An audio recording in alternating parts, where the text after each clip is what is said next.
तो हेलो दोस्तों, नमस्कार, प्रणाम। आज हम बिहार पुलिस का प्रैक्टिस सेट 2 पढ़ने वाले हैं। तो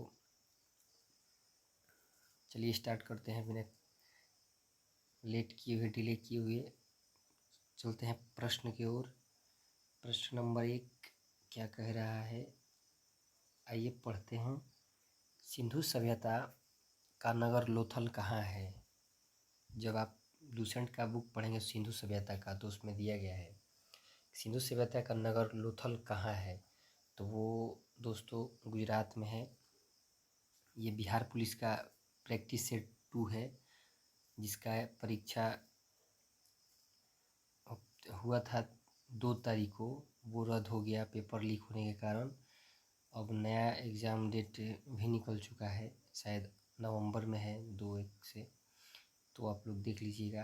बाकी ये प्रैक्टिस सेट हम करवा रहे हैं, इसे थोड़ा ध्यान से आप लोग पढ़िए, कुछ हेल्पफुल हो जाएगा ज़रूर, कुछ ना कुछ हो ही जाएगा। चलिए 2 नंबर आइए क्वेश्चन की ओर। 2 नंबर क्वेश्चन है कि बिंदुसार के दरबार में कौन राजदूत था? बिंदुसार जो था उसके दरबार में कौन राजदूत था? तो उसके दरबार में डायमेक्स नामक एक राजदूत था। क्वेश्चन नंबर 3 है कि बौद्ध संघ के नियम मूलतः किस पुस्तक में दिए गए हैं? तो इसका विनय पिटक में है। इसका मूलतः विनय पिटक पुस्तक में दिया गया है। 4 नंबर क्वेश्चन है कि पृथ्वी, थोड़ा जूम करके देखते हैं। 4 नंबर क्वेश्चन है कि पृथ्वीराज चौहान के विरुद्ध मोहम्मद गौरी के आक्रमण के समय कनौज पर निम्नलिखित में से किस वंश का शासन था?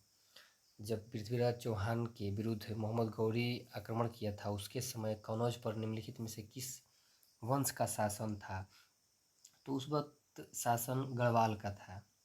किसका था? गढ़वाल का।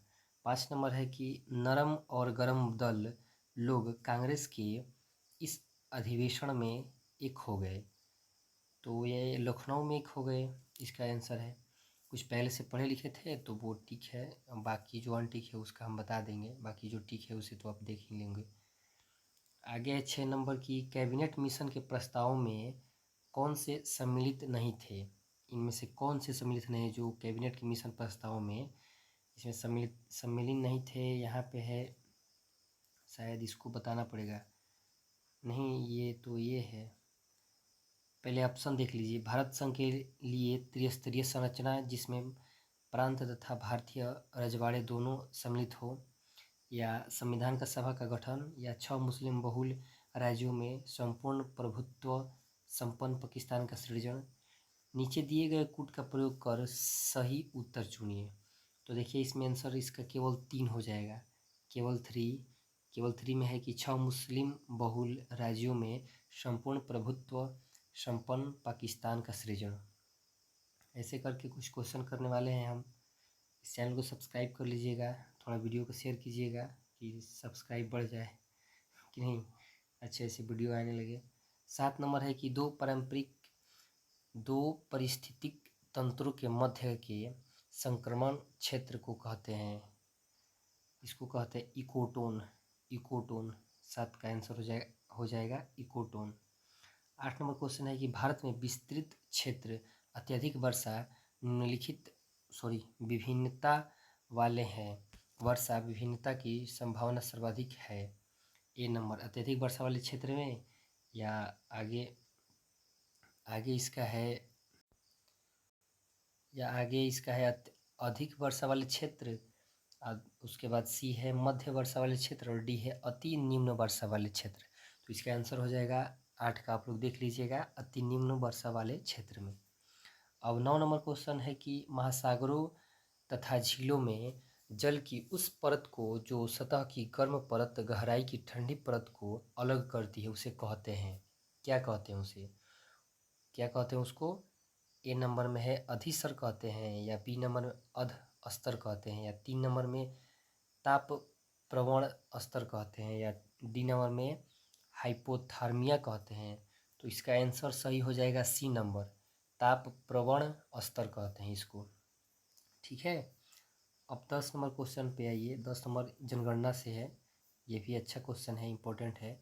10 नंबर है कि 2001 की जनगणना के अनुसार भारत का सर्वाधिक घना आबाद राज्य है।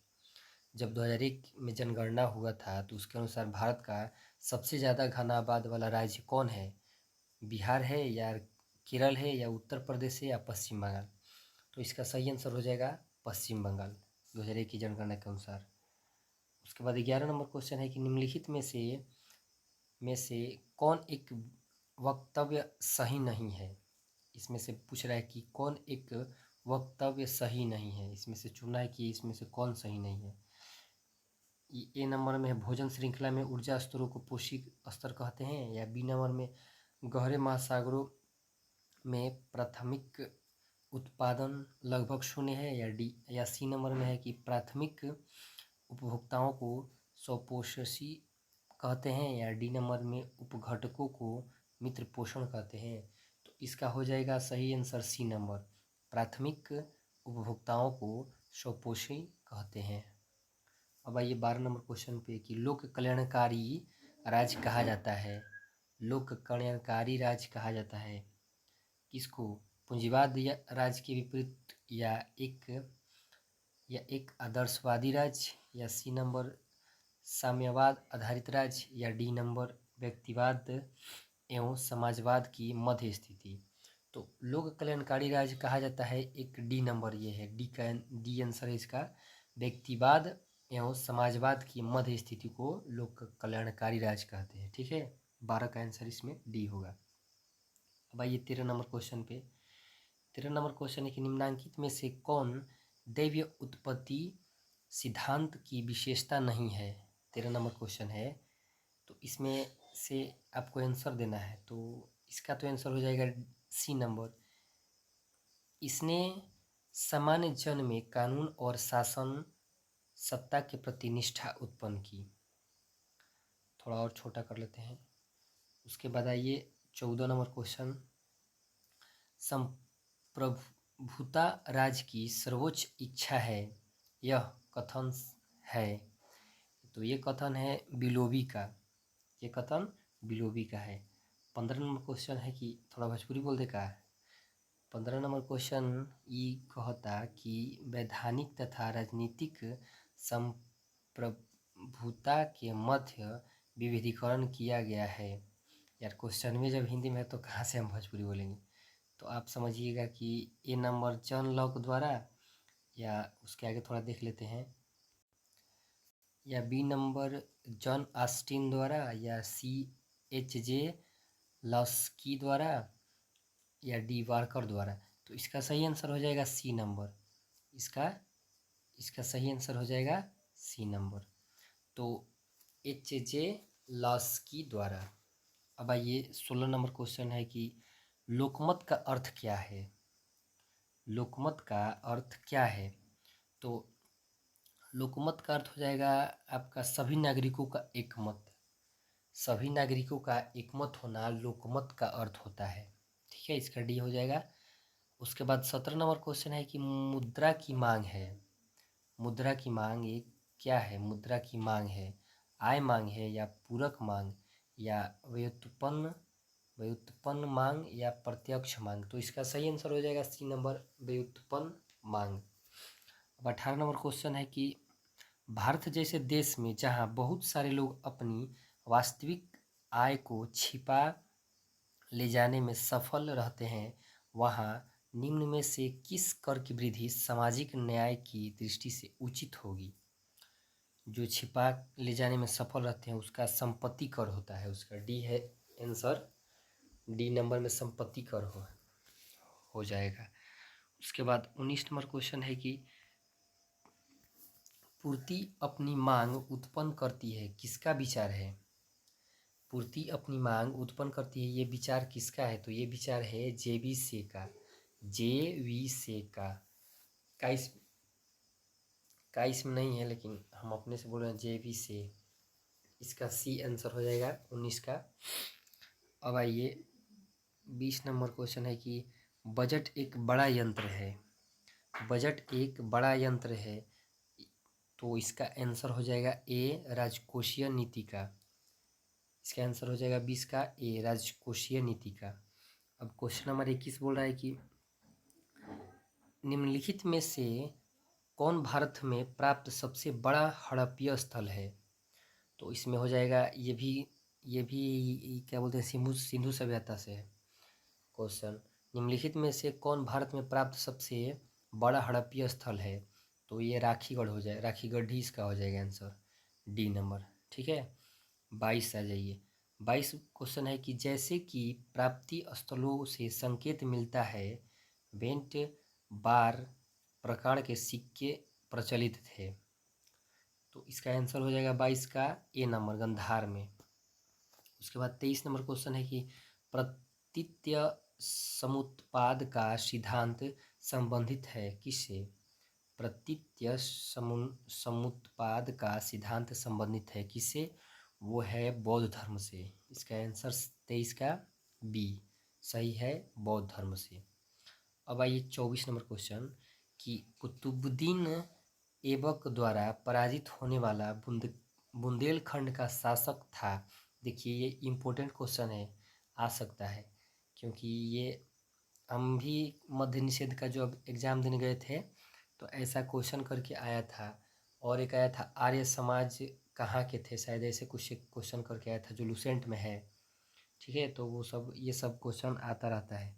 तो 24 एक बार और देख लेते हैं कि क्वेश्चन क्या है कि कुतुबुद्दीन ऐबक द्वारा पराजित होने वाला बुंदेलखंड का शासक था। तो इसका आंसर सही हो जाएगा ए नंबर, परमद्रीर देव। इसका आंसर हो जाएगा परमद्रीर देव। अब आगे आगे 25 नंबर क्वेश्चन देखते हैं। आगे 25 नंबर क्वेश्चन है कि विजयनगर शहर किस नदी के तट पर बसा हुआ है? ये भी क्वेश्चन अच्छा है। विजयनगर शहर किस नदी के तट पर बसा हुआ था? तो वो होगा तुंगभद्रा नदी के तट पर बसा हुआ था विजयनगर शहर। ठीक है, 26 नंबर क्वेश्चन देखते हैं कि वलित क्षेत्र में अभिनतिक कटक और अपनीतिक घाटी के विकास को कहते हैं उच्चावच प्रतिलोम लोमन की स्थलाकृत। इसका आंसर हो जाएगा सी नंबर।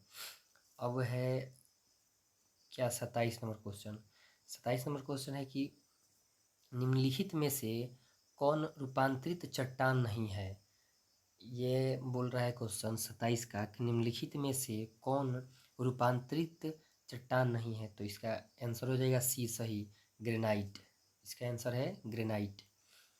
28 नंबर क्वेश्चन है कि वायुमंडल की जो परत रेडियो संचार को संभव बनाती है वह है आयन मंडल।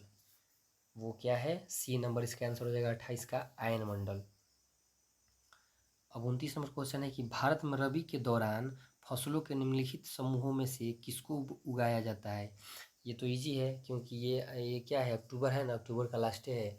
नवंबर दिसंबर तक गेहूँ जौ चना ये सब खेतों में सब बुआई चालू हो जाता है। तो ये हो जाएगा गेहूँ जौ चना, ये सब रबी के दौरान फसल में आता है।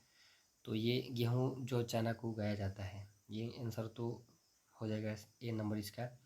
अब 30 नंबर क्वेश्चन है कि अधोलिखित में से कौन वायुमंडलीय परतों का नीचे से सही क्रम है? दिए हुए कूट से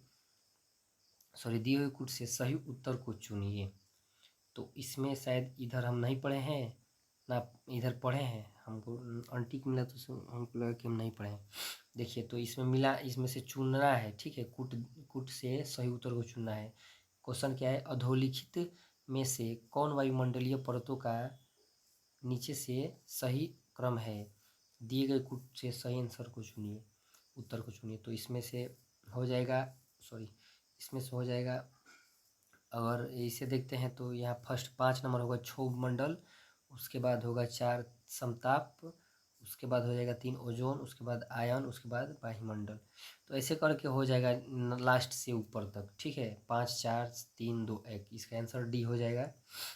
और 31 नंबर क्वेश्चन है कि भारत के प्रधानमंत्री की निम्नलिखित शक्तियों में से कौन सी एक भारत के संविधान में ही संहिताबद्ध है?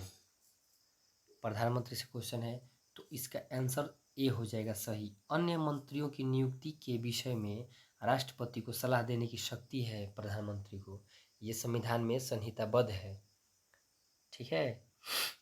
उसके बाद 31 था ये। 32 नंबर क्वेश्चन है कि संविधान के अंतर्गत मूल अधिकारों का संरक्षण कौन है।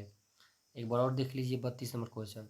संविधान के अंतर्गत मूल अधिकारों का संरक्षक कौन है। तो आगे इसको देखते हैं कि इसका संरक्षण, तो इसका संरक्षण है सर्वोच्च न्यायालय। ना ही संसद होगा, ना ही राष्ट्रपति, ना ही मंत्रिमंडल। इसका आंसर हो जाएगा सर्वोच्च न्यायालय।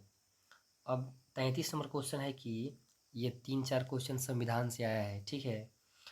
33 नंबर क्वेश्चन है कि भारतीय संविधान के किस अनुच्छेद के अंतर्गत राष्ट्रपति संसद के दोनों सदनों द्वारा पारित किसी बल पर अपनी स्वीकृति रोक सकते हैं। 33 नंबर एक बार फिर से क्वेश्चन देखिए। भारतीय संविधान के किस अनुच्छेद के अंतर्गत राष्ट्रपति संसद के दोनों सदनों द्वारा पारित किसी बल पर अपनी स्वीकृति को रोक सकते हैं। तो इसका आंसर डी है, वो अनुच्छेद है 111। एक बार याद कर लीजिएगा कि दोनों सदनों द्वारा पारित किसी बल को अपनी स्वीकृति रोक सकते हैं। ठीक है, राष्ट्रपति संसद को। तो वो संविधान में अनुच्छेद 111 में है। ठीक है। आगे क्वेश्चन 34 नंबर है कि भारत में राज्यों का भाषा के आधार पर पुनर्गठन कब किया गया। भारत में राज्यों का भाषा के आधार पर पुनर्गठन कब किया गया था जी। 1955 में। इसका सही आंसर सी है, 1955 में। 35 नंबर क्वेश्चन है कि व्यक्ति का वह अधिकार जो उसे सहज की प्राप्त है, जिससे उसे वंचित नहीं किया जा सकता है और ना ही उसे स्थानांतरित किया जा सकता है। तो वो इसका है इसमें बी, प्राकृतिक अधिकार। व्यक्ति का यह प्राकृतिक अधिकार है जो उसे सहज की प्राप्ति है और उससे वंचित उसको नहीं किया जा सकता है, ना ही उसे स्थानांतरित किया जा सकता है। ठीक है, इसका सही आंसर बी हो जाएगा, प्राकृतिक अधिकार। अब 36 नंबर क्वेश्चन है कि भारत में संसद की लोक लेखा समिति के अध्यक्ष की नियुक्ति की जाती है। वो लोकसभा के अध्यक्ष के द्वारा इसकी नियुक्ति की जाती है, अध्यक्ष समिति के अध्यक्ष को, अध्यक्ष की। तो 36 का आंसर हो जाएगा सी, लोकसभा के अध्यक्ष के द्वारा। ठीक है। 37 नंबर क्वेश्चन है कि राज्य सरकार के राजस्व का मुख्य स्रोत है क्या, बिक्री कर है। ठीक है, राज्य सरकार के राजस्व का मुख्य स्रोत क्या है, बिक्री कर है, भूमि कर नहीं है, ना ही मनोरंजन कर है। ये इसका आंसर हो जाएगा बिक्री कर। अब 38 नंबर क्वेश्चन है कि उत्पादन को इस कार्य के रूप में परिभाषित किया जा सकता है, किस किस रूप में परिभाषित किया जा सकता है। तो इसका ए हो जाएगा सही आंसर, उपयोगिता का सृजन करना। इसका आंसर हो जाएगा उपयोगिता की सृजन करना। इसको हम पढ़े हैं इसलिए ये ठीक है। ठीक है, इससे कोई घबराने वाली बात नहीं है। बाकी और भी आगे क्वेश्चन आएंगे जो अनटिक होगा उसको हम टिक करके बताएंगे।